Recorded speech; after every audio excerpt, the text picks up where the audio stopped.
सबको जय मसीह। फिर से एक नए एपिसोड में आपका स्वागत है।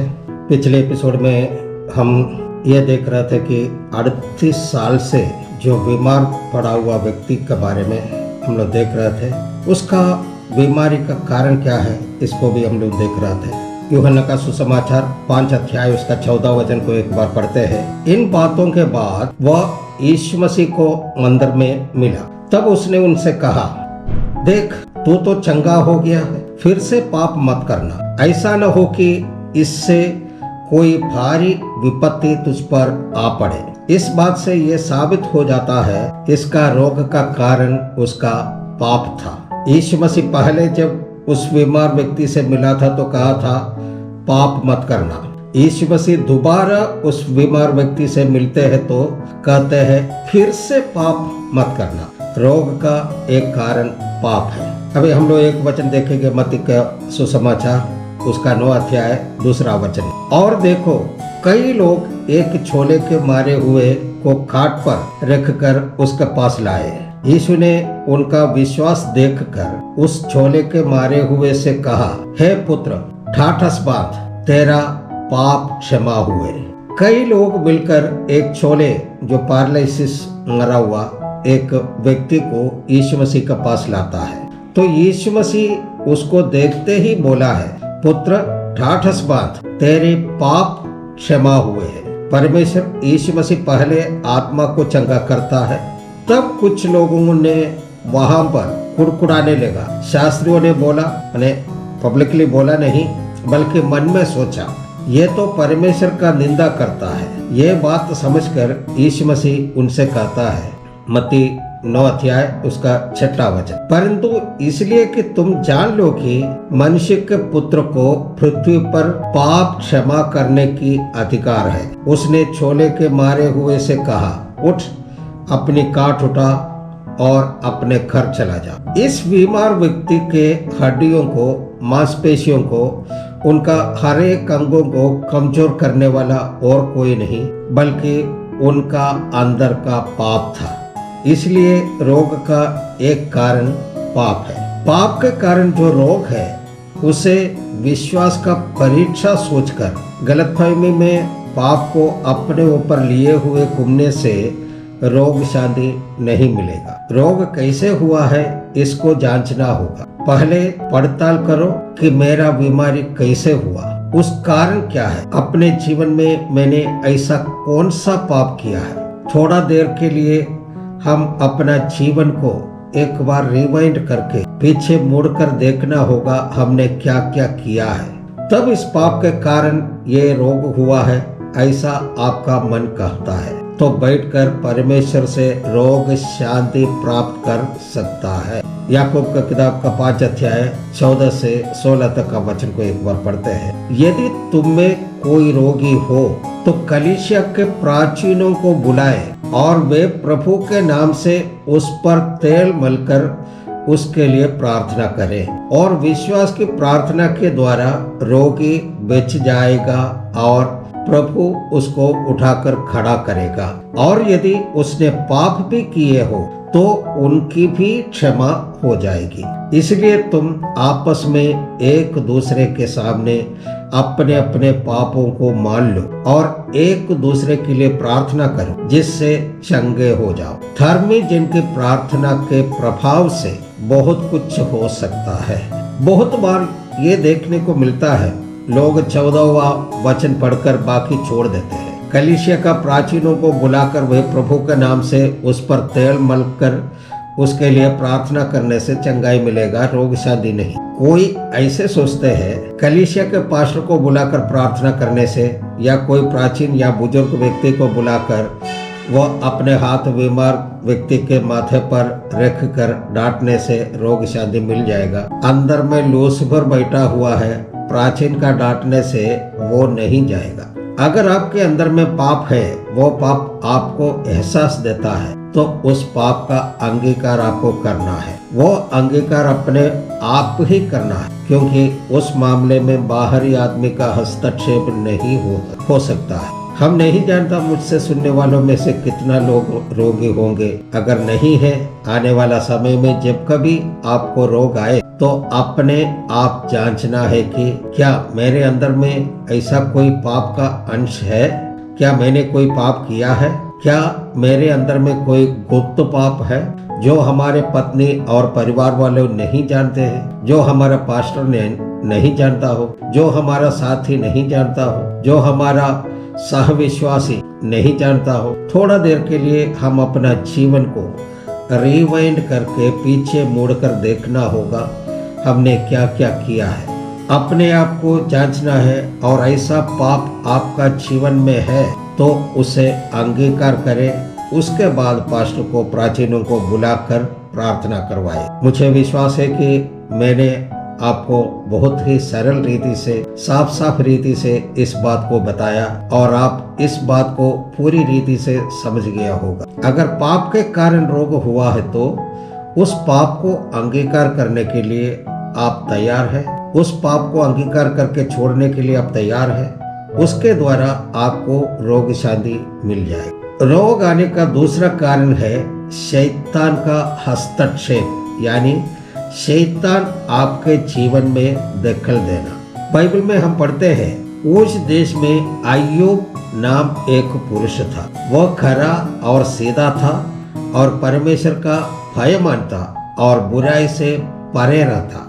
हम लोग वचन को देखते हैं, अय्यूब का किताब का 2 अध्याय 6 और 7 वचन। यहोवा ने शैतान से कहा, सुन, वो तेरे हाथ में है, केवल उसका प्राण छोड़ देना। तब शैतान यहोवा के सामने से निकला और अय्यूब के पाँव के तलवे से ले सिर की चोटी तक बड़े बड़े फोड़े से पीड़ित किया। यहाँ हम देखते हैं, शैतान उस अय्यूब नाम व्यक्ति को पाँव के तलवे से लेकर के सिर की चोटी तक बड़े बड़े फोड़े से पीड़ित किया। फोड़ों से पीड़ित व्यक्ति किसी भी बीमारी के शिकार हो सकता है। ऐसे शैतान मनुष्य को रोगों का बंधन में रख सकता है। लूका रचित सुसमाचार उसका 13 अध्याय 11 और 12 वचन में इसे लिखा है, और देखो, एक स्त्री थी जिसे 18 वर्ष से एक दुर्बल करने वाली दुष्टात्मा लगी थी, और वह कुबड़ी हो गई थी और किसी रीति से सीधी नहीं हो सकती थी। यीशु ने उसे देखकर बुलाया और कहा, हे नारी, तो अपनी दुर्बलता से छूट गई है। इधर 18 वर्ष से कुबड़ी हो गई एक स्त्री के बारे में लिखा है। वो स्त्री दुर्बल करने वाली दुष्टात्मा का बंधन में थी। 18 साल में वो स्त्री बहुत ही वैद्यों से इलाज करवाई होगी, अलग अलग डॉक्टर अलग अलग कारण बताई होगी, उसके लिए अलग अलग विधि अपनाई होगी। एंटीबायोटिक खाने से शैतान नहीं भागेगा, फिजियोथेरेपी करने से शैतान नहीं भागेगा, तेल मालिश करने से शैतान नहीं भागेगा। लूका का सुसमाचार 13 अध्याय उसका 16वां वचन पढ़ते हैं। और क्या उचित न था कि ये स्त्री जो इब्राहिम की बेटी है, जिससे शैतान ने 18 वर्ष से बांध रखा था, सप्त के दिन इस बंधन से छुड़ाई जाती। 18 साल से शैतान उस स्त्री का मांसपेशियों को पकड़कर रखा हुआ था। जब यीशु मसीह उस स्त्री को देखा, यीशु मसीह बाहरी वस्तुओं को नहीं देखता, यीशु मसीह उस स्त्री के अंदर में झांक कर देखा, तो जो डॉक्टर और वैद्य ने नहीं देखा था उसको देख लिया और उसको डांटा और उस नारी से कहा, तुम्हारा दुर्बलता छूट गई। इस प्रकार सातान ने बांध कर रखा हुआ वही बंधन टूट गई और वह कुबड़ी स्त्री सीधी हो गई। 18 साल से शैतान उस स्त्री को पकड़ कर रखा हुआ था। इसका मतलब है, रोग आने का दूसरा कारण है शैतान का बंधन। अगर आप उद्धार पाया हुआ है, अगर आप बपतिस्मा लिया हुआ है, अगर आप पवित्र आत्मा का अभिषेक पाया हुआ है, अगर आप अधिकार पाया हुआ है, तो आप भी इस बंधन को खोल सकता है, आप करके देख सकता है। हे मेरे शैतान बेटे, कृपा कर इस स्त्री के अंदर से निकल जाओ, ऐसे प्रेम से नए तंत्र तरीके से